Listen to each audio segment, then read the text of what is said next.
Good evening, comrades. Thank you very much for joining us to discuss the deception of the Oslo Accords and the two-state solution.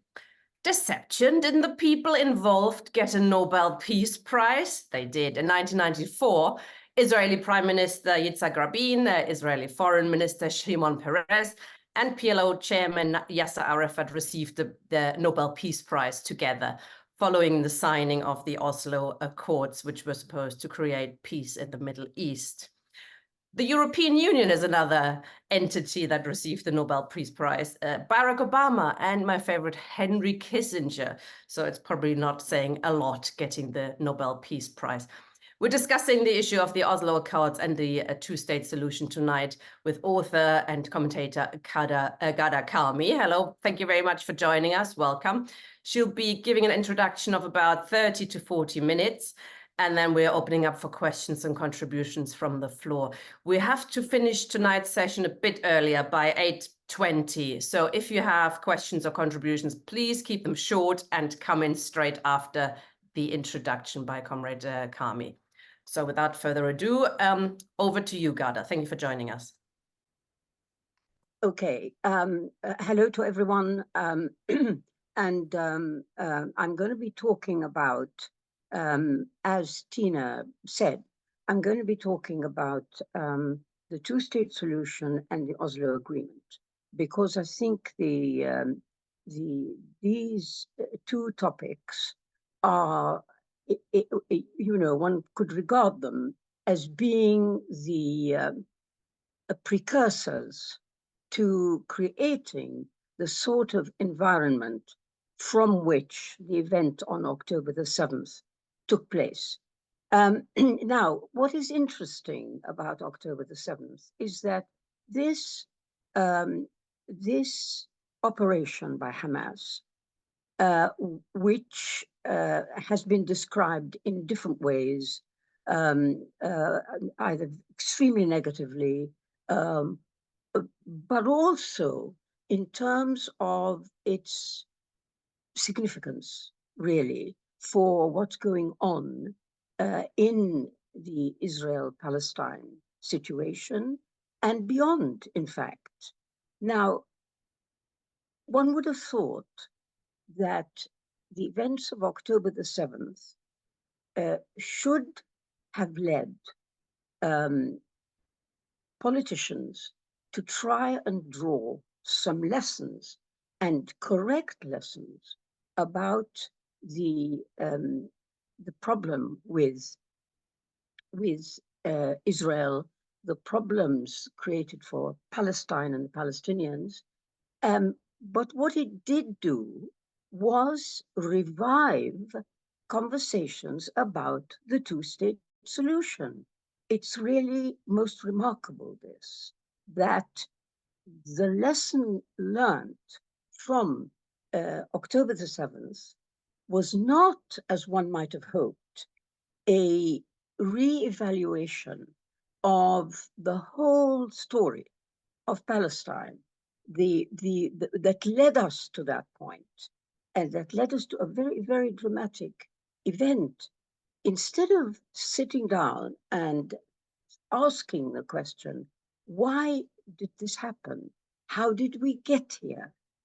What we've got instead is that world leaders, of course, Western politicians, are now reviving the talk about the two-state solution, a solution which never happened and is never going to happen. But I think it's important, perhaps, to review something about the two-state solution, because everybody's talking about it. Now, you will be aware, I suppose, that there's an international consensus on this two-state solution. There has never been an agreement on how to resolve the conflict between Israel and the Palestinians, which has enjoyed so much support as the two-state solution. We have a lineup of very important world bodies that support this solution, from the United Nations, when in 2012, the UN General Assembly voted to admit Palestine as an observer, non-member state. A majority of the states represented at the General Assembly recognized the Palestinian state. Likewise, the European Union supports the two-state solution, the United States, the Arab League, and last but not least, the PLO, the Palestinians representative itself. All these bodies support and recognize and have a consensus and reach a consensus on the desirability of the two-state solution as a way to resolve this long-running conflict. So that's why we need to talk about it a bit more, refresh our memories. I suppose a lot of people know about it, but we need to refresh our memories because there's so much, it's so much in the news. What is it? What is the two-state solution? Well, the two-state solution proposed a division of historic Palestine, mandate Palestine, however you want to like to think of it, dividing it into unequal portions, 78% going to what is the Israeli state, and then 22%, which represents the post-1967 occupied Palestinian territories, which form 22% of the original Palestine, that those Palestinian territories then become the Palestinian state. So those are the two states in a two-state solution. Now, when we examine that really a bit more closely, we realize this solution is a nonsense. It's never got anywhere and never will, for very, very good reasons. Firstly, it's unfair on the Palestinians, deeply unfair, to actually give more than half of the original territory of Palestine, where all the Palestinians used to live, to give that to settlers, now called Israel, and to reserve a fifth of the original Palestine for the Palestinians. And now, you don't have to be a genius to see immediately that 22%, even if it happened, cannot possibly accommodate the Palestinian refugees. The refugees are not incidental. Though people try to ignore them, Western politicians don't want to talk about them, Israel doesn't want to talk about them, the reality is they are the very core of the Palestinian story. 5 to 6 million refugees living in UN refugee camps, and many more millions living in exile, people like myself. So altogether, these people need a solution. It cannot be met by 22% of the original Palestine. So on those grounds that there's no right of return, unfair division of the land, this is not acceptable. However, there's a second extremely important reason why the two-state solution cannot happen and hasn't happened. That is because logistically, it's very difficult to see how it can happen. If you look at the map, of Israel's settlements in the occupied Palestinian territories, it immediately becomes clear there is no territory on which to establish the Palestinian state. Without somebody forcing the Israelis to remove their settlements, there is no way that what is left now of the original Palestine can form the territory of the Palestinian state. Now, thirdly, as if those two issues I've just raised were not enough, Israel itself has turned this down. No Israeli leader has ever accepted the creation of Palestinian state. no Israeli leader accepts the two-state solution. So why are we talking about this? Why do Western states continue to talk about the two-state solution?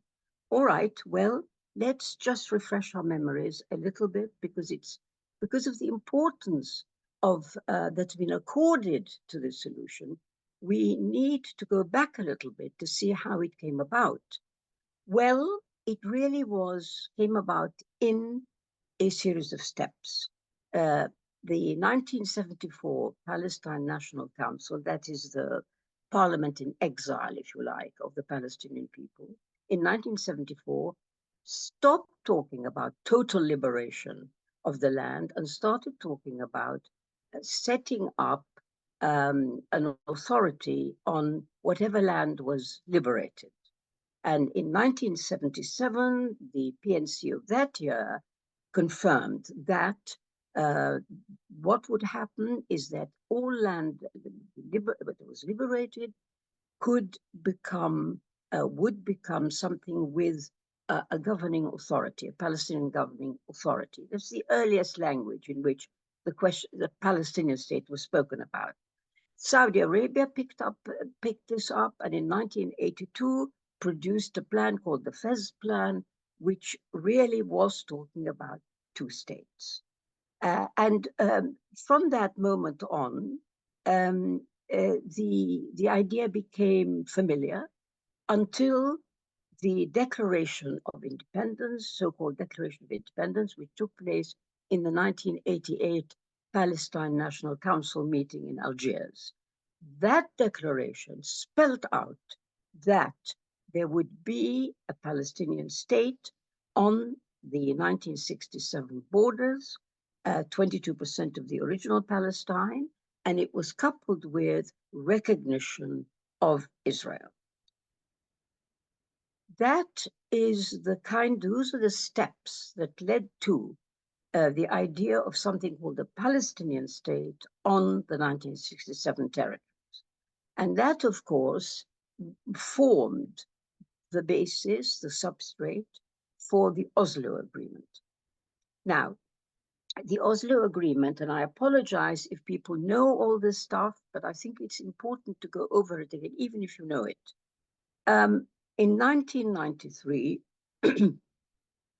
something called the Oslo Accords were drawn up between Israel and the Palestine Liberation Organization, the PLO. So, in other words, the two parties to this Oslo Accord were a state on the one hand and an organization on the other. And what did this do? What did the Oslo Agreement do? Well, what it did was to accord Israeli recognition of the PLO as the representative of the Palestinian people, but the Palestinian side, represented by the PLO, agreed to recognize Israel in, quotes, secure, safe and secure borders. It agreed to give up, quotes, terrorism, which means, of course, resistance to anybody else, except if you're Israel and its Western backers. So to give up, quote, terrorism, and promised to amend the PLO National Charter. The PLO Charter, which is the charter of the Palestinian people that the PLO produced in the 1960s. It would amend it and remove all the clauses which were potentially offensive to Israel. Why did the Palestinians enter into an agreement that was so unequal and so unfair? Well, one has to remember the background. The background was that following the Gulf War, in which the PLO supported Saddam Hussein, the funding for the PLO dried up. Nobody wanted to acknowledge or accept the PLO anymore, and they were almost irrelevant. This had followed on 1982, where there had been this war in Lebanon, in Beirut, when the PLO was expelled because of Israel, with Israeli plan behind it. The PLO was expelled, and its fighters ended up in places like Tunis and Yemen, which really were very far from where the action is in Palestine. So we had a PLO by 1992-93, which was increasingly irrelevant. It was bankrupt. And in addition to that, there had been the first Intifada in 1987, in which an alternative leadership looked as if it was coming to the fore, a leadership from inside the Palestinian territories, making the PLO even more irrelevant. So the Arafat and the PLO decided that the only way forward was to negotiate directly with Israel, not have third parties speaking on their behalf, and that's what they did. There were secret negotiations in Norway, which then led to the formal drawing up of the Oslo Accords. What did both sides, what did either side get out of the Oslo Accords? Because there is something for both sides. On the one hand, as far as the PLO was concerned, they were back on the scene, they were relevant once more, and they would be able to steer the Palestinian political process from then on. At the same time, Israel's interest was that if it negotiated appropriately for its own benefit, of course, you'd end up with a situation in which it could offload the Palestinians who are in the occupied territories and formed a, quote, demographic threat to the Zionists. They didn't want all these non-Jews. So here was a wonderful way of separating from these non-Jews in the shape of these Oslo Agreement. And what happened as a result of that was all the Palestinian population centers occupied by Israel were then given autonomy in civil affairs. They were, if you like, removed from the population of Israel. They had their own authority, which was the Palestinian Authority, which ran the civil affairs, not political. So that was good for Israel, separation. At the same time, of course, Israel retained control of all the borders of this autonomous, so-called autonomous area, sea, land, air, all under Israel's control. So it was a very cheap way for the Israelis to offload these the Palestinian areas and the Palestinian population. But you know, behind that, one has to ask: did Arafat not know that? Did Arafat and the PLO not know that that's what Israel wanted and that's what would happen? Well, in my opinion, they did. They did know, but they got to a point where Arafat had a conviction that if the PLO could get a foothold in Palestine, albeit in the occupied areas, if the Palestinian movement could get a foothold, then this foot in the door approach would advance Palestinian aims, meaning that you know, like in the old story, you know, the salesman who's trying to sell you something puts his foot in the door so you can't shut the door, talks you into having a look at whatever he's selling. You then say, all right, you can come into the hallway, which he does. and then after a bit, he goes into the kitchen, and then after a bit, he goes into other parts of the house. I know this sounds flippant, but that is actually the sort of thinking that Arafat employed. And to him, it seemed this was the only way to get the Palestinians back into Palestine. So the results, of course, of the Oslo Agreement were not good for the Palestinians at all. Israel never kept to any of its deadlines or undertakings under the Oslo Agreement. The Area A that it conceded had no sovereignty of any kind. And as I pointed out before, all borders were controlled by Israel. And the settlement building carried on. So, in fact, therefore, by 2023, by the time of October 7th, what we had was a Palestinian territory full of settlements, in which no possibility of a Palestinian state could be envisaged, and in which Palestinian rights had been so downgraded by recurrent so-called peace process negotiations, which only benefited Israel and didn't benefit the Palestinians, who saw their rights downgraded. And I just want to read, if I may, a very short extract from my new book, One State, which goes into this whole issue.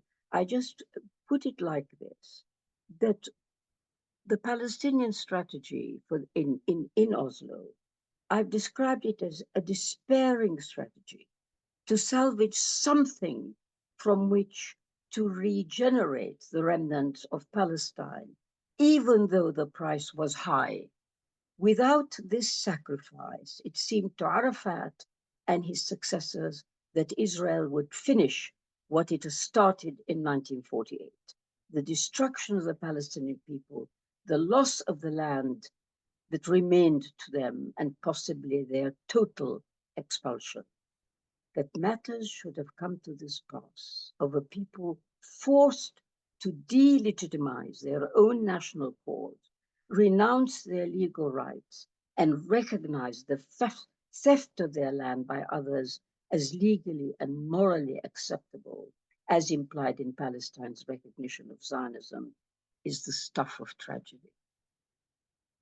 So I really feel that that construction is the one that is closest to the truth. One thing that has emerged from all this, and that is the issue of Israeli impunity.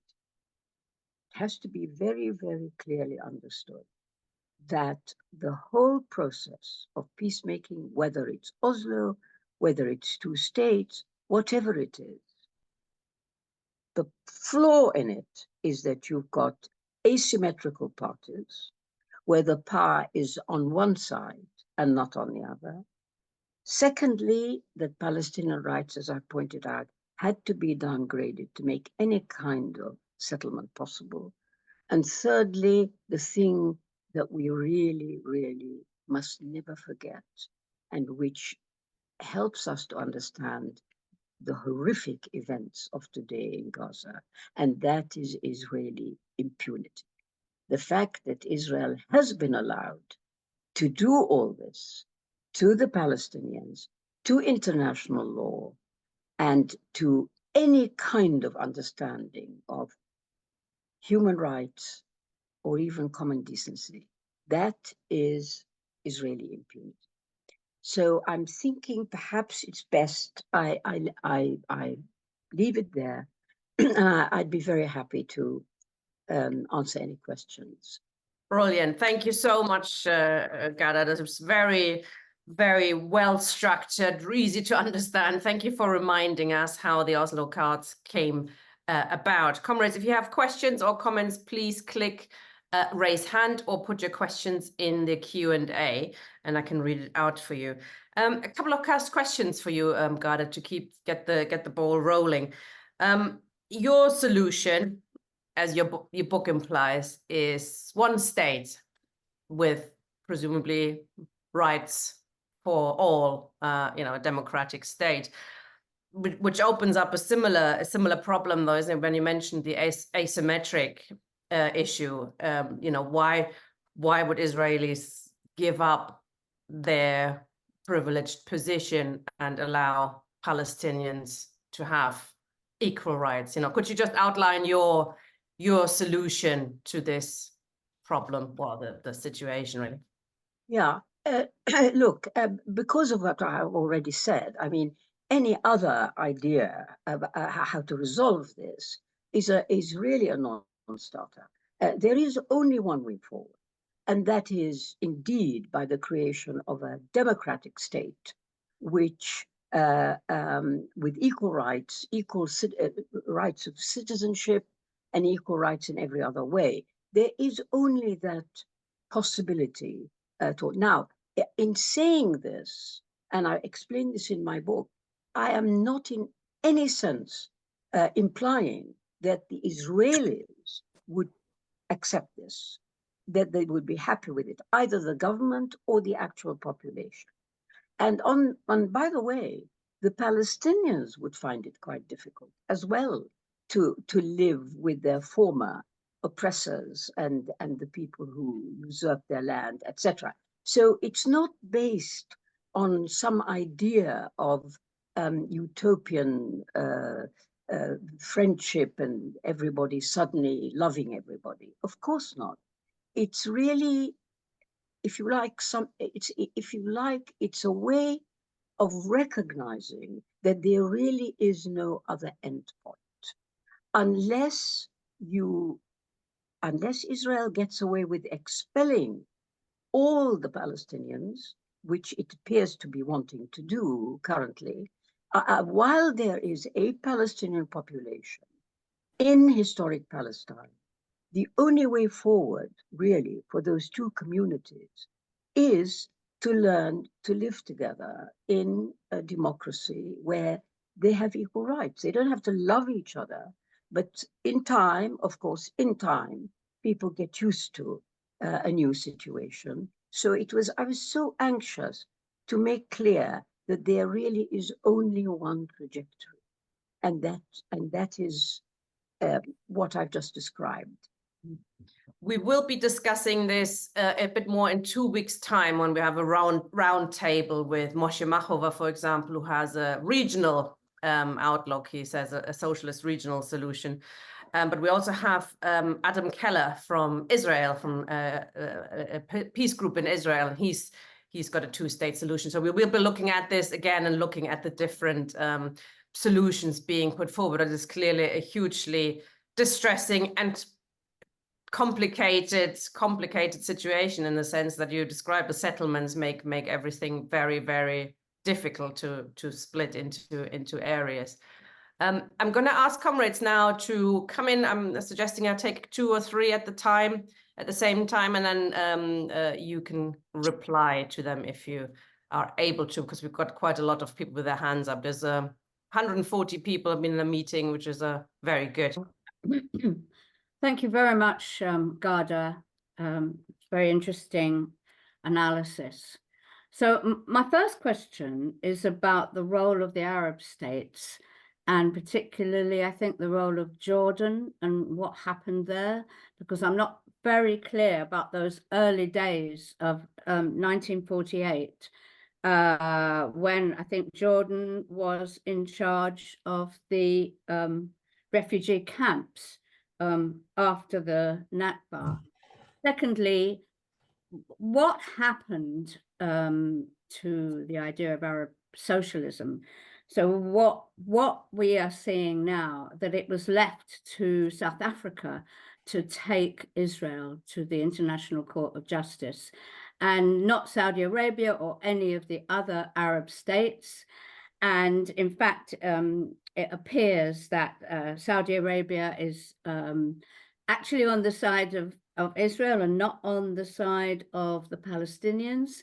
And is that I mean, I'm assuming that's part of their relationship with the United States, but where they are dependent on the sales of their oil, or maybe not so much, because I think US may have independence in terms of oil, but certainly in terms of United States control of the Middle East and the Arab region. Is that why? Or is it also to do with the Sunni Shia split between Saudi Arabia and Hamas? So that's my first question, is to try and understand the role of the Arab states a bit more.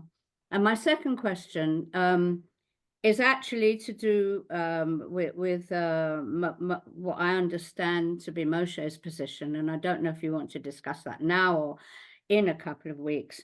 So Moshe says, well, actually, unless and until there is another Arab socialist revolution, the Palestinians are being completely abandoned, by everybody, really. And that is, something we should be talking about and working on. So that's all for now. Thank you. Thanks, Pamela. I mean, that is a crucial question, isn't it? I mean, why would the Israelis give up their privileges, basically, and share with Palestinians? Is, I think, the question that Moshe asks. In the chat, there's a question from David. Could you briefly outline the differences, if there were any serious differences between Oslo 1, 2, and 3, and if they matter or not? And another question: why is the US then, or US-led imperialism, as you outlined, Ghada? Everybody's speaking about the two-state solution. Why are they pushing it if they know very well it's not going to happen? Is it just a sort of delaying tactic? Is it just we are doing something, although in reality they are doing nothing? Shall we leave it at those three questions first, and then bring some people? Thank you. Sure. Well, first of all, thanks very much for those points. Look, the Arab states, 1948, you've got to remember, of course, that the Arab states are not states in the sense that you would understand. These were very recently had acquired their the end of colonial rule over them was really very, very short while before Israel was created. So they were not in a position actually to make any sort of important difference. And that is reflected in the 1948-49 war with the new Israel. These Arab states, which are pushed the whole time by Israel's friends as being ogres and who ganged up on the new Israel, etc. So of course it's rubbish. These were newly independent. They hadn't been able to have enough time to govern themselves properly and to evolve and to be in a position to fight a war like this against Israel. So really one has to understand that as the background. Now, in terms of Jordan, Jordan is a very specific example because, of course, part of Jordan had been part of Jordan had been part of Palestine until the British in 1922, 23 sort of cut it off and made it into Jordan. So Jordan was itself a distillation of a colonial order. And they were very anxious to be able to carve out territory for themselves. So there was collusion between Jordan and Israel. It's a long story, but it's a horrible story. There was collusion with the Zionists in which, as it were, they dismembered Palestine. So, this is Jordan saying to Israel, have this one, and then we're going to have that, which is West Bank, what became known as the West Bank, and Arab East Jerusalem. So that's a big problem with them, and it of course is the same situation even though we're many years further on, actually we're no not much further forward in terms of how much use this is to helping the Palestinians shake off Zionist colonialism, because many of the Arab states, even today, are not what you might think of as independent states. They are all reliant on America. And that's crucial. One must understand that. So they don't really do anything which has a potential to upset or offend or otherwise remove American support. So really, it's very hard. Now, Saudi Arabia, no, is not on the side of Israel against the Palestinians. No, that's not fair. Saudi Arabia, of course, has its own agenda and its own interests. It is interested in closer ties with the Americans. And everybody knows that the way to get to America's heart is through Israel. You know, years ago, there used to be a woman's magazine which said, a way to a man's heart is through his stomach. Well, you know, actually, the way to the United States, US, it goes through Israel. That's the reality. Sunni, Shia, no. Hamas is Sunni. They're Sunnis. They're not Shia. So everybody's a Sunni here. In terms of other Palestinians abandoned, of course, absolutely, they are abandoned by the Arabs. It's a terrible thing, but they are abandoned by the Arabs, except for Yemen, lucky Yemen, where the Houthis have really shown themselves to be more patriotic for the Palestinians, more supportive than any other Arab group. So generally, the Arabs, the Palestinians are abandoned. Arab socialism, well, Arab socialism was snuffed out very effectively by Israel and the United States. The closest thing we had, which was Nasser, who was starting on a road of independence and socialist ideas. Nasser met us, as you know, didn't last long. Oslo 1, 2, and 3, not really. It's no point going into that because it's a continuation of the same. It's what I was trying to do was to outline the fundamentals on which Oslo was built. And so 2 and 3 were derivatives of that. In terms of the US pushing the two-state solution, yes, because of course they know that it's not going to happen. And as does Britain, as do the other Europeans. It's really very reprehensible, this going around pretending that you really want to help the Palestinians through the two-state solution.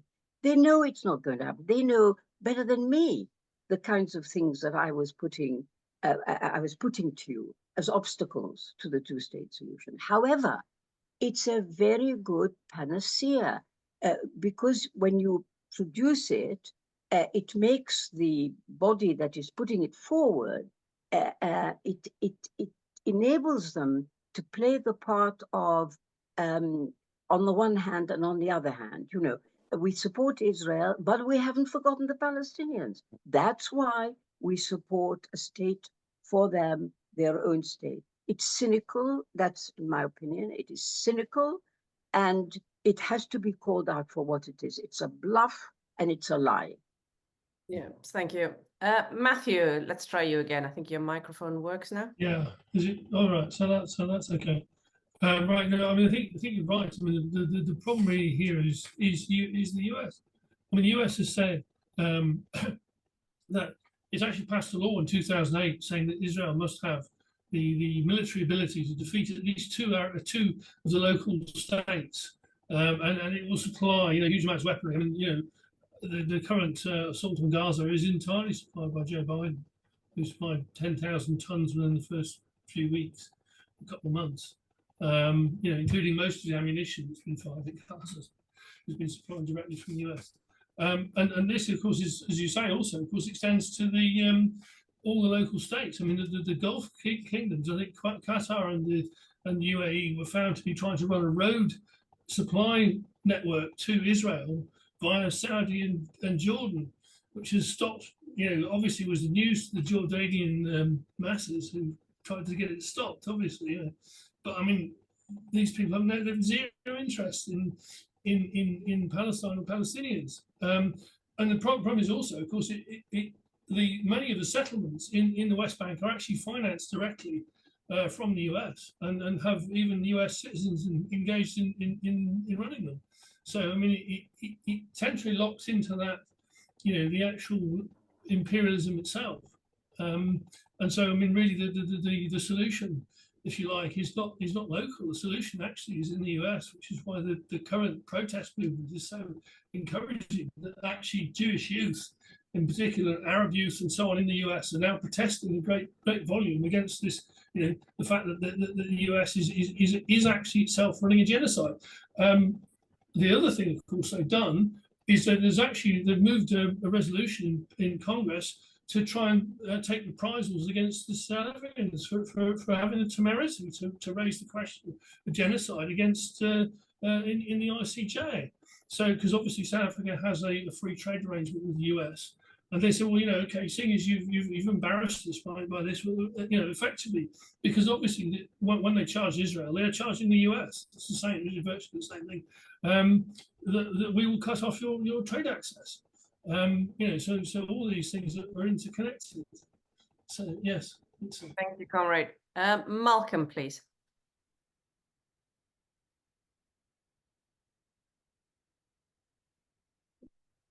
Can you hear me? Yes, we can now. Oh yes. I would just like to ask. I mean, what has always struck me as strange about this whole business is that how so many people believe black is white about the whole thing.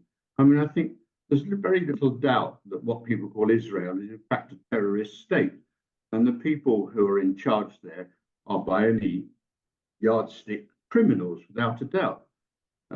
And so why is it that so many people think the opposite is true?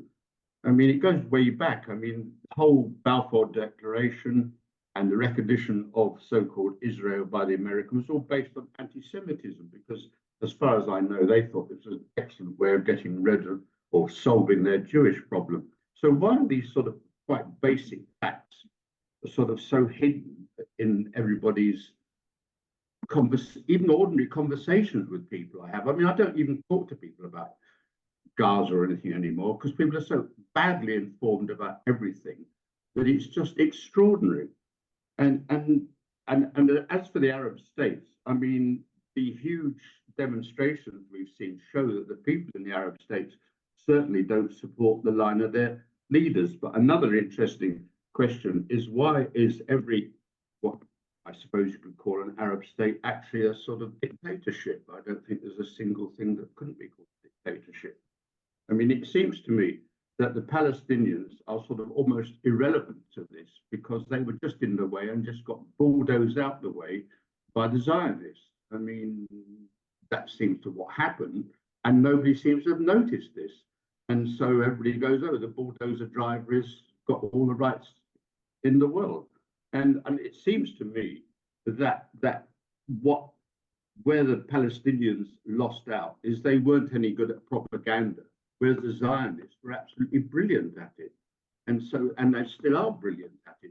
And I can't understand why anybody would ever think a two-state solution makes sense, because even if you look at the map produced in 1936, I think it was by the Peel Commission, have I got that right? Am I remembering it right? That didn't make sense. And of course, it was rejected by the Palestinians at the time, and very much supported by the few Zionists that happened to be living in Palestine at the time. I'm sorry, that's not really a question, but a range of sort of ranting, I suppose. But thanks, Malcolm. Ghada, shall I ask one more person to come in, or do you want to? Yeah, no, that's all right. Okay, Sudi, please. Thank you so much, Tina. Thank you, Ghada. Very, very, very interesting meeting. My question is, although I I believe, like you, that the two-state solution doesn't work. And I have always been a proponent of a one-state solution. But what my question is that it as Oslo Accord, why did they ignore the Palestinian in Gaza?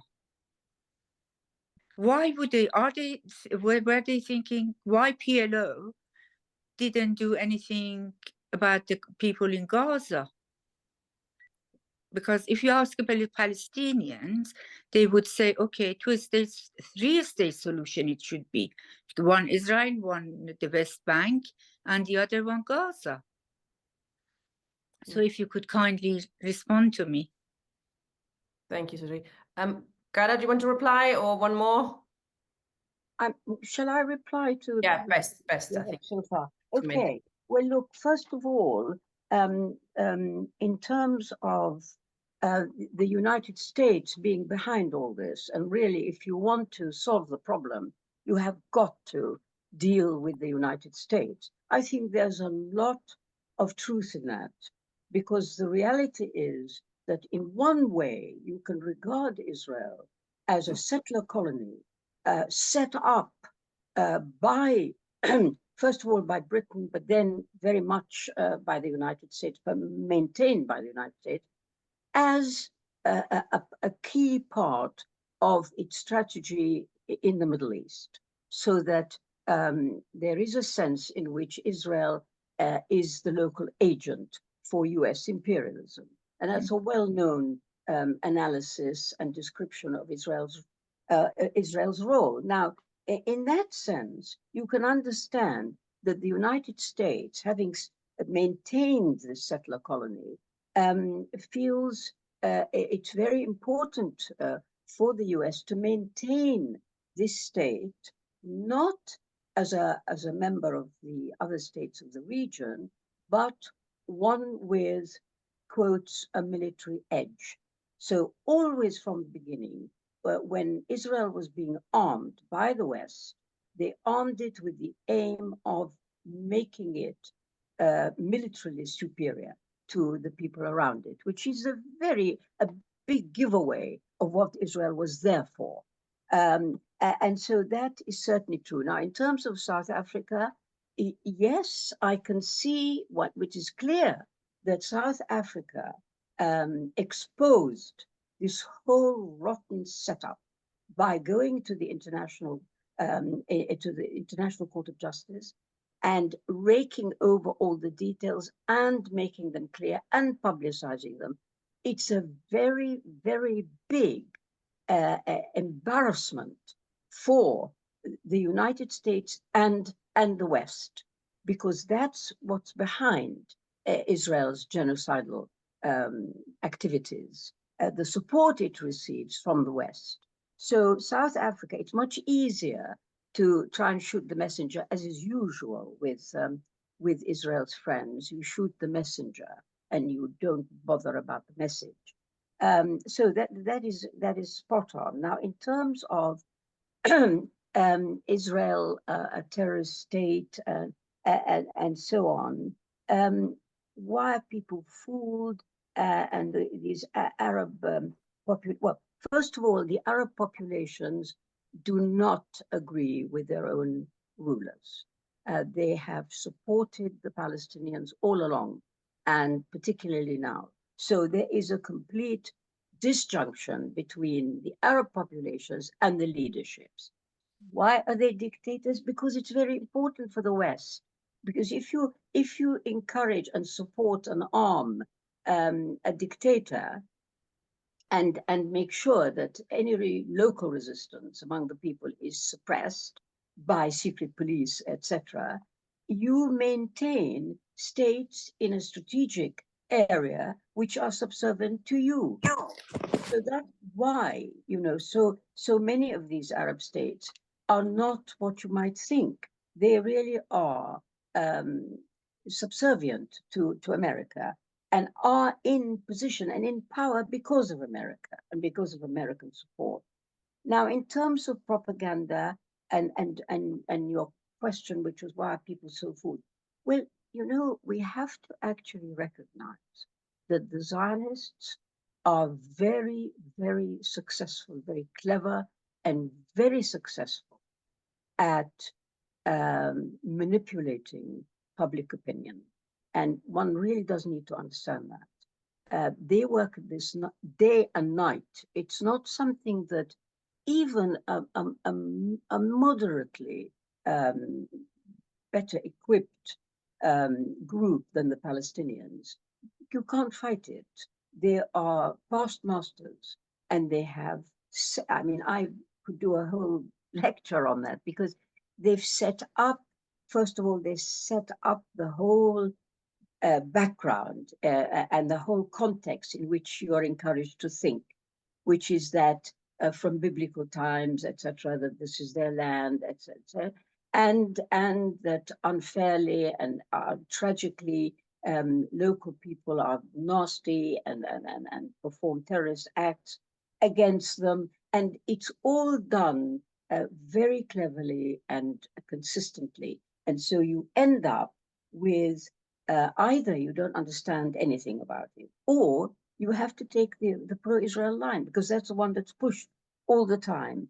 And actually, the questioner in that sense put his finger on something really important in this. Even now, look at what the Israelis have done in Gaza. Even now, there are people still prepared to pussyfoot around the issue. You will notice that when they talk about Israel, they're very careful what language they use, whereas in reality, you know, the language should be at least as strong as the one that, you know, the media has used for the Hamas actions on October 7th. As to Gaza and was it ignored? No, it wasn't ignored at all, because I remind you, in 2004, what am I talking about? In 1994, Arafat and the leadership went to Gaza. That's exactly where they set up their headquarters under the Oslo Agreement from the beginning. So far from being ignored, it was actually central to the Palestinian, what became the Palestinian Authority. It's only because of Israel's actions later that separated effectively Gaza from the West Bank and made that gulf very difficult to cross for the Palestinians. Thank you, Ghada. Thank you so much, Ghada. Yes, thank you. The campaign to conflate anti-Semitism with anti-Zionism, of course, has been hugely important in trying to shut up anybody who's making any criticism. That's, of course, why you see people pussyfooting around. People lose their job. Comrades of mine have lost their jobs because they've been accused of being an anti-Semite when nothing is further from the truth. It's an incredibly powerful weapon, and they've been very, very successful. And it's, of course, been, as you said, it's been propped up with billions and billions from the US government, and Israel has a whole State Department on propaganda around this issue, which is terrible, but it works. And you know, our leaders it's of use to them as well. That's why they support it as well. Jonathan, please, the next one. I am unmuted now. Hi, Ghada. We met a long time ago, but you probably don't remember me. I haven't read your latest book, but I am familiar with some of your arguments, and you seem to have avoided the argument in international law. I posted it up in the questions. Let me just repeat it. Why don't you make the argument for one state on the basis of international law? The international community banned genocide on December 11th, 1946, and then made the ban jus cogens. Then the international community, specifically the white states, gave the Zionist colonial settlers a license to commit genocide with impunity. And I consider this argument important because think about the civil rights movement in the US, which argued that the US should live up to its promise in the Constitution, which was actually a lie because the US was segregationist, and they pretended that there was a promise of equality. But it is actually a genuine promise in international law that genocide will be banned. And the white states are ignoring the ban they created. Thank you, Jonathan. Sean, please. Sorry. Thank you, Tina, and thank you very much, Ghada, for a wonderful talk. Just a couple of points I'd like to make, see if you would respond to them at all.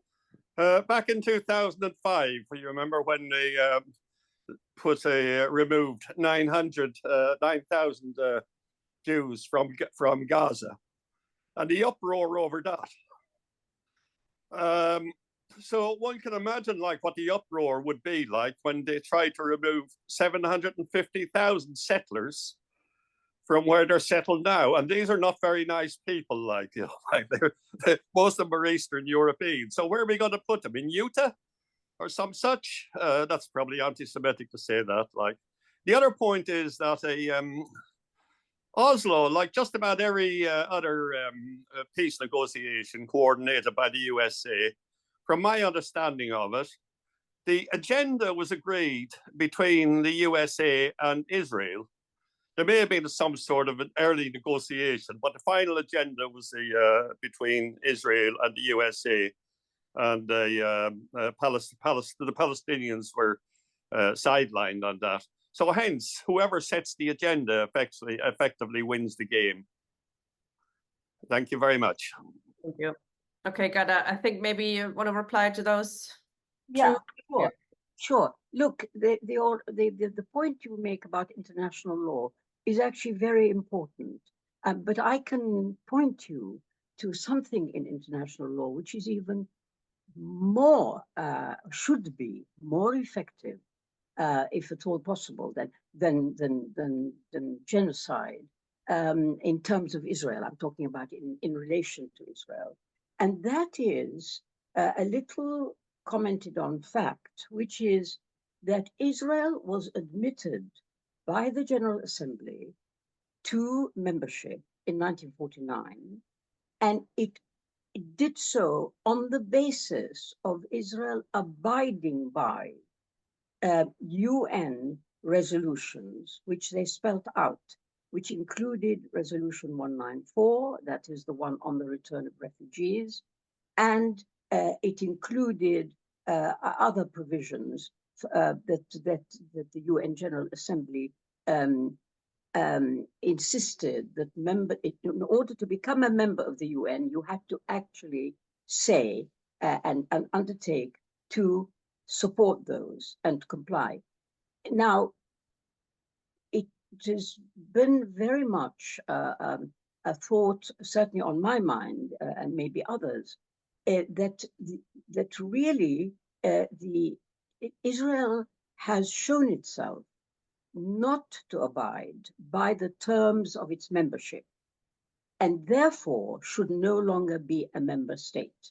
And that, you see, is something which is not only true, but highly effective. Because if you actually make that argument, then you question the whole legitimacy of Israel claiming that it is a state and that it has rights and so on and so forth. So I'm agreeing with you, but I'm adding one more dimension to this, which is really quite important. Now, in terms, may I make one comment on that? Jus cogens is more important. Jus cogens is a non-derogatable, peremptory international legal norm. When you violate this, a country goes into the same category as a cannibal state, a human trafficking state, or a pirate state, and must be abolished. There's no choice on this. Yeah. You can't trade with it. You can't recognize its citizens. You can't recognize its government. It has to be eradicated. It's more important than a UN General Assembly resolution, period. That's the way it works. That's how international law works. All right, thank you very much. Can I thank you? That was very valuable. Now, just moving on to the next point, which was the evacuation of the settlers from Gaza in 2005. Well, the thing is, the whole issue of how would you evacuate the settlers from the West Bank, that is a point that I have made repeatedly to people who push the two-state solution. It's up to them to show us how they plan to get rid of, remove the settlements in the 1967 territories. So you're absolutely right. It is something which I think is incumbent on anybody who's pushing the two-state solution. They have to answer that question first. Where do these settlers, how do you remove the settlers and the settlements, in such a way that they won't be coming back? So, you know, it's another of the nonsenses that's always talked about, these pseudo solutions. It has no relationship to the situation on the ground. So I completely agree with you. In terms of what then happened, you know, the Camp David talks, which came after, of course, a few years after the Oslo Accord, the Camp David talks, which the US ran, US totally dishonest broker, should not be in a position to be conducting any kind of negotiations, acting as Israel's lawyer, really, was the final straw, the humiliation, the denigration of Palestinian rights that happened at Camp David. Thank you.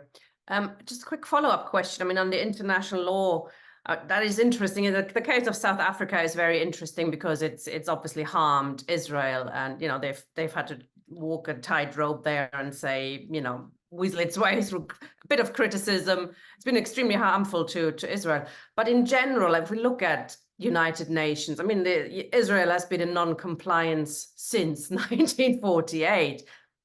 Nobody does anything about it. That's the thing, isn't it? International law doesn't exist really unless it's applied, unless it's forced through. And nobody's going to force it through because the US is running it in reality. So, you know, all the states in the world can make one resolution. If America doesn't agree with, nothing happens. So it's a bit of a sham, isn't it, international law? Yes, insofar as, yes, you're absolutely right. Unless you are prepared to implement international law, it remains something that people talk about. And of course, we can see it in action with Gaza. It's so very blatant that no kind of law it will be made to apply to Israel, whether international, local, humanitarian, or whatever you want to call it, will not apply to Israel because the United States protects Israel. And so we're back to an earlier question, I think, which was, why don't we need to actually talk a bit more about the United States? Insofar as one way to look at Israel is that it is the creature of the US and other Western states in the service of imperialism, fine. Then in trying to deal with the thing, if by demolishing the creature, you still won't get rid of imperialism. I'm putting it very crudely, but that's really something very important that people should constantly think about. Yeah, and that we don't put too much hope in our leaders because they're not going to do it. We need to put pressure from below. I've got a couple of more questions. Firoza, her camera doesn't work, but you are unmuted, so you can ask a question, make a comment. Thank you so much. So, well, thank you so much for the discussion today. As a South African, I think we understand very, very well that the apartheid system, the Bantustan system that is being put forward by almost the entire ruling class globally is not viable, as you have said. However, I think from myself, I would like to know how, as a global solidarity movement, how can we change this narrative?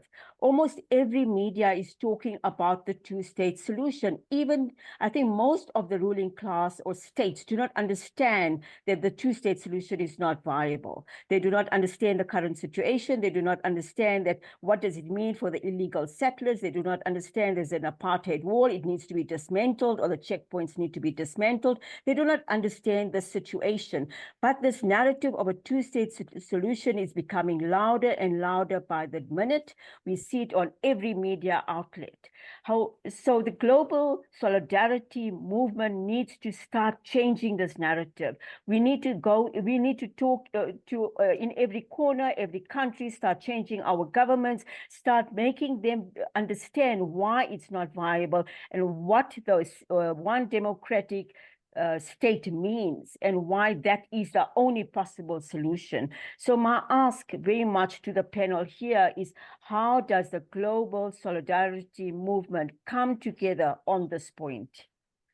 And then one last point, if I may, that the Palestinians have not been abandoned. The Palestinians have shown us that there's a ruling class and a class of the masses. The class of the masses that are all, we have so much power, and there's a clear divide between these two classes. Let's leverage that. So I just want to leave us with this point, but I also would like to have some discussion on how we can change this narrative. Thank you so much. Thank you, Firoza. Also without camera is John, please. You can talk now as well. Hello? Hello, yeah, we can hear you. You can, thank you. Thank you, Ghada, for such a very interesting analysis of the situation. The thing is that even now we hear, whilst we're watching Gaza on television being destroyed minute after minute, both the north and the south, we're still hearing that the two-state solution is the only answer. We're even getting the most absurd, because I've heard these solutions that have come out. One is that the United States and Saudi Arabia, Israel, and Palestine, they'll leave out Hamas, of course, but when I say Palestine, PA, and those countries will basically what they're saying is that Saudi Arabia will rebuild Gaza if Saudi Arabia give an assurance that they will recognise Israel. And then just the other day, we get something around the lines of that Egypt will rebuild Gaza. And they're saying this whilst it's been destroyed in front of their very eyes. They're just being pushed into the. Where are they going to go? We've had Jordan send tanks, to the border, not to support, the Palestinians, but to keep the Palestinians out. We're in a situation which, if it wasn't, if it wasn't so serious and horrific, it would make it good, it would be a really kind of, good comedy, I suppose. But the other thing I wanted to say is that this idea of a two-state solution has been going on for so long. And then prior to the 7th of October, my understanding is that, when Trump was in power, he decided to say, he pushed this, didn't he? Because he actually, he was trying to get Saudi Arabia to recognise Israel. Could you wind up now, comrade? Sorry. Yeah, sorry. Thank you. And the other thing is that the resources in Gaza. We hear about gas and so on. And the other thing is the Palestinian Solidarity Campaign in this country actually support the two-state solution. But we in Brighton, where I live, we don't support it. And I also wonder how many Israeli and Palestinians now support it. Okay, thank you, Ghada. Thank you. Sorry to hurry our comrades along, but we want to finish by 8:20:25. Ghada, do you want to reply briefly? Yeah, okay. All right. Look, let's just do the two-state solution first. It's not very strange that they're all trotting out the two-state solution, because, you know, the two-state solution from the beginning, they were well aware that it cannot happen on the ground because Israel doesn't want it, and it's got all these settlements and so on. They know that perfectly well. However, it looks good, it sounds good, that what you're really saying is we care about the Palestinians. We're not just pro-Israel. So it's done for propaganda purposes, really. The issue with the two-state solution is that far too often, the people to whom this has been told didn't say to the proposer, didn't say, show me how, tell me how you're going to have a two-state solution. Tell me how you're going to remove the settlements. Tell me how you're going to remove the settlers. Show me. If you can do that, then I'll start thinking about it. Until then, not interested. That's really what should happen. And of course, more voices are being raised now for very obvious reasons. But the Gaza disaster tragedy is so blatant, it is so appalling that ordinary people, public opinion is swung against these this sort of propaganda, and so they try ever harder to promote the idea that they actually care about the Palestinians. In reality, of course, nobody wants to dismantle Israel, which is really what should have been the conclusion from all this. You've got to dismantle Israel. Otherwise, all this is a waste of time. So that's that. In the question of PSC. Let me just quickly say PSC's position is that they cannot produce a solution themselves unless the Palestinians say so. So at the moment, the only Palestinian representation you have is the Palestinian Authority, and the Palestinian Authority stands for a two-state. I think that's the explanation they would give. In terms of rebuilding Gaza, of course, the Israelis would be, and their sponsors would be delighted to get the Arabs to step in. They're not responsible. They were never responsible for the destruction of Gaza. Only Israel is responsible for that.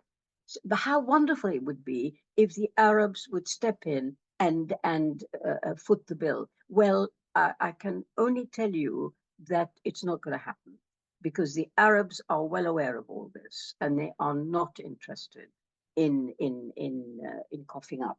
So in terms of, now back to the comrade from South Africa, I couldn't agree more with you. There has to be a global movement. It is something that this whole Gaza tragedy has shown up. It's that there does exist a global movement of peoples, quite aside from their governments and their representatives, an independent opinion which says they know what's right from wrong. They can see what's black and what is white. And hence, they really want to make a difference. And this is an energy, a movement which must be mobilized. It really must. And it's utterly, but that's where I think the future lies. Now, as to how we do it, how it happens, we have a problem. Because as with all these sorts of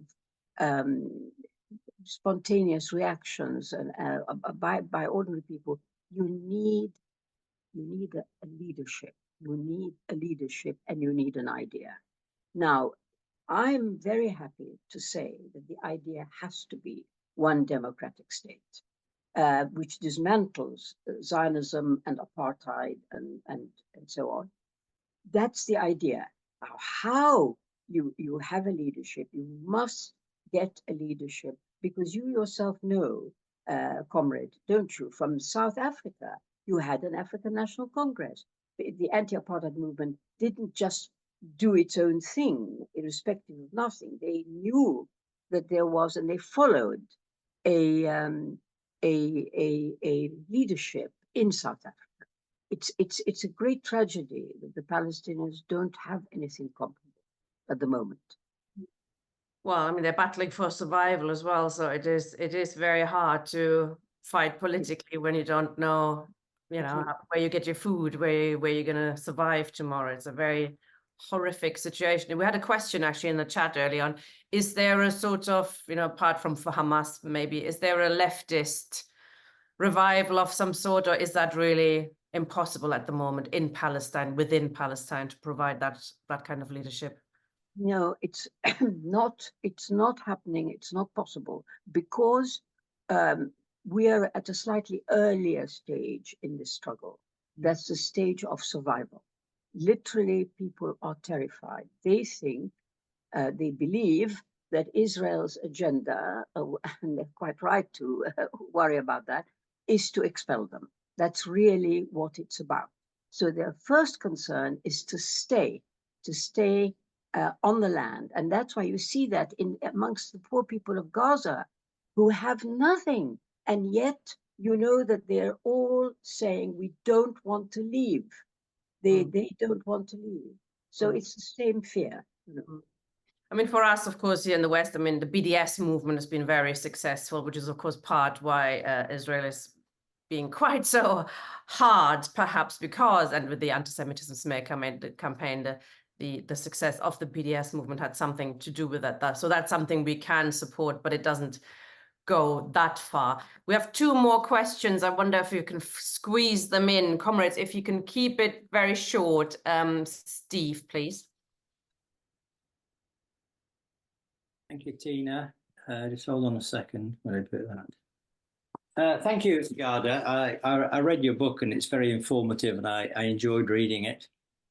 I would like to remember there are many versions of two-state solutions. I'm a supporter of the Republican Labour Education Forum, and we're promoting Republican democratic ideas in the Labour movement in England. That's what we were set up for. So we're opposed to ideas like unionism and loyalism, and of course Zionism, because Zionism is an anti-democratic, anti-Republican idea. So we're opposed to that. And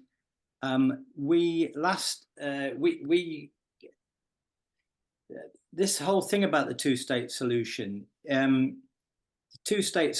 first of all, it failed, then it died, and it didn't come alive again till, as you say, till October the 7th, when suddenly it sprang into action. And if I was going to do a completely barking mad conspiracy theory, I might think that Joe Biden was the one that launched the Hamas attack in order that he could bring his two-states policy into existence. You know what I mean? I don't think that would go down too well. But obviously, two states is basically a Zionist policy. It is about legitimizing partition. It's accepting partition. And that's why, even for all the reasons that you gave, and the reasons that it is a continuation of a reactionary policy. Now, on Monday night, and this is a kind of question, we had an LLA trade union meeting. We passed a resolution against two states. And I would like to speak to Tina after this to send this resolution to you for your comment. But we came to the conclusion that one of the problems we have, as you say, two states is such a universal argument. And it goes right the way through the Labour Party, the Tory Party, the Liberal Democrats, the Jeremy Corbyn. It goes into all the major trade unions, the TUC, the GMB, the Unite, the RMT. There's not a trade union in this country that doesn't sign up for the two-state solution. And that means that we're all bought into this Zionist and imperialist policy without realizing it, by the way, because people, when workers think of this, they think it's like a liberationist thing. It sounds like it will be giving something good to the Palestinians. That's what people believe. So it seems like it's progressive, when in fact it's reactionary. It's designed to keep the status quo, as you've explained so well, as it is.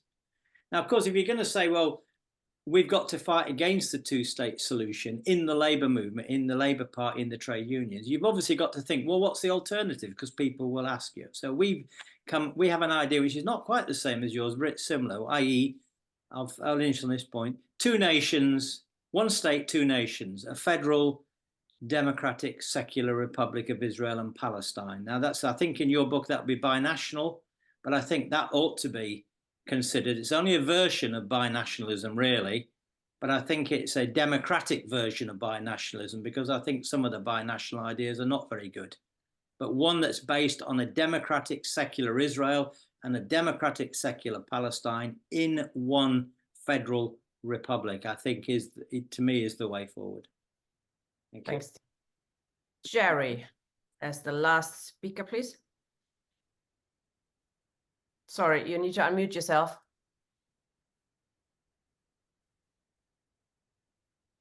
I'm very encouraged by this discussion. I think it is very progressive.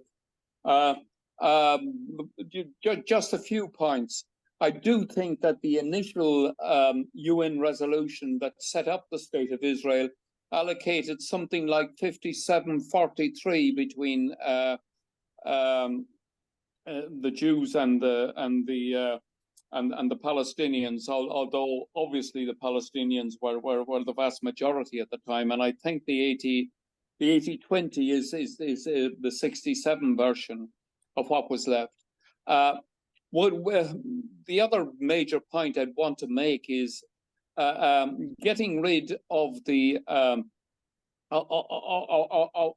apartheid state is really not a solution, and it wasn't a solution in South Africa either. Okay, very well, we got rid of the apartheid state in South Africa. South Africa is now the most unequal country in the whole world. The black masses in South Africa are now actually worse off than they were under apartheid. But hey, you've got your democratic right to be a billionaire, and you've got 1 black billionaire there, and that's good enough for us.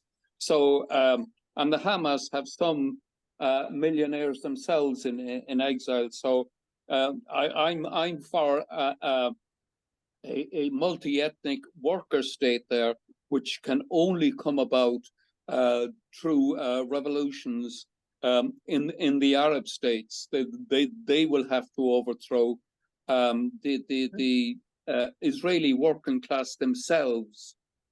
In my view, are overcome by chauvinism and white supremacy, although there are principal oppositions within it, but the principal oppositions are quite small and marginal. So I'm for a democratic. I'm for a multi-ethnic worker state as part of a socialist revolution there. I don't think a binational workers state is going to work at all. That was a solution that I did once consider myself, but I think it's going to take a more internationalist approach to it to solve those questions. Thank you. Thanks, Jerry.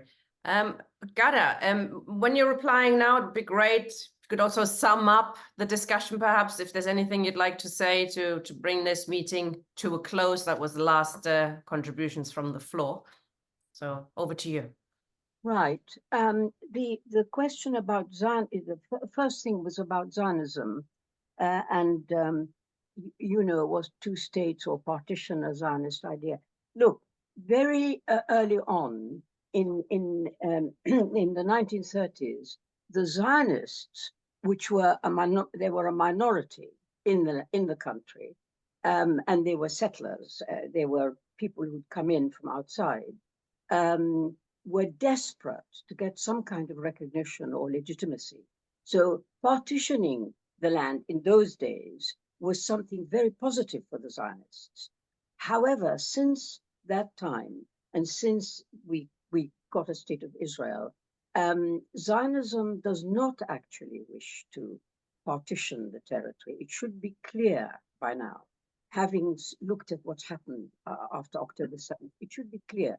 The Zionists want something they've always wanted, which is that the Palestinians disappear and they take the whole of the country for themselves. And as you probably read or heard, or people are talking about the fact, this was the opportunity of a lifetime for them. October 7th gave the Zionists the chance to try and put into effect their dream, which they've had from the very beginning, that the whole of the country, the land without the people, that's what they've always wanted, and they haven't changed.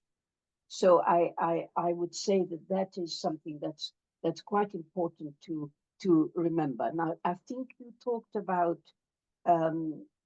sort of two nations, two communities with in the same sharing the territory and in a federal arrangement. Yes, there are these ideas around. They're around, but they've not been. They could only be viewed, in my opinion, as a stage. So they're not an end in themselves, because you've got to remember that how the Zionists got there. You've got to remember that Israel is a settler colony. This is the result of settler colonialism. So you don't start to talk about two nations and how can you be federated and so on. That's why I backed and always backed the secular democratic state, because that's the only fair way for the Palestinians to regain their whole territory. Otherwise, you've given some legitimacy to the invasion of Palestine and the setting up of this settler colony, which is not acceptable. Now, in terms of an apartheid state, I think somebody said that's not been helpful. You know, I have to say, the fact that something hasn't, there has been a lot of difficulties in South Africa post apartheid doesn't mean that apartheid is a good idea. It certainly isn't. You have to remove apartheid, no matter what. The fact that you then have a job on your hands to make it a success, that's another issue. But there can be no, I think, no two opinions about apartheid. In terms of Hamas millionaires, I don't quite know what you mean. I'm not aware of any Hamas millionaires, really not. And I think it's important not to perhaps say that unless you've actually got evidence for it. In terms of a socialist revolution, that would be wonderful, but it's very idealistic. It's very unlikely to happen in short term, in any kind of term, which would rescue the Palestinians. You know, you've got to remember, Palestinians are fighting for their survival. They really are. So when we talk about what's to be done in the future, we always have to remember we don't actually know how this is going to end. And I think it's an extremely frightening, very dangerous situation in Palestine and in the Middle East. It certainly is. So well, finally, okay, so what would I say? Well, apart from saying, please read my book, One State, but quite apart from that, I would say that one of the things that I very much hope comes out of the sacrifice of so many thousands of Gazans is that the settler colony becomes dismantled, because there needs to be a recognition that Israel is the cause of so much damage in not only for the Palestinians, but the whole region. And it's a threat, really. The Zionist colony is a threat. So it seems to me that if there's one, as I say, one outcome from all this, which would be truly worthwhile, it's that we would see the end of Israel as an apartheid Zionist state. Very good. Thank you very much, Ghada. That was a very clear, very well structured opening and discussion. Thank you very much, everybody in the discussion. I think it was really good questions and I had a really interesting and lively discussion. So thank you all for participating. We've got 2 more sessions in this series. We're returning to this issue. As I said at the beginning, we're going to have a round table with different views on this issue, with Moshe Mahova there as well. Tony Greenstyle will be arguing the one-state solution or outlook, and also a comrade from Israel who believes the 2-state solution is the answer. So we'll be looking forward to that, how he explains that. Next week, we're looking at conscription. There's a lot of talk, not just in Britain, but also in Germany and other countries where they want to bring back conscription, which we believe is making the population ready for a really big war, which is probably even worse than what's happening in the Middle East at the moment. And we have to also get ready for that and how we oppose that. The drive to World War III has become more real now than it has been for many decades. So we want to discuss that with Ian Spencer next week. And then we are starting 2 new series. So thank you very much, Ghada, and thank you very much, everybody, for participating. And good night. Bye-bye.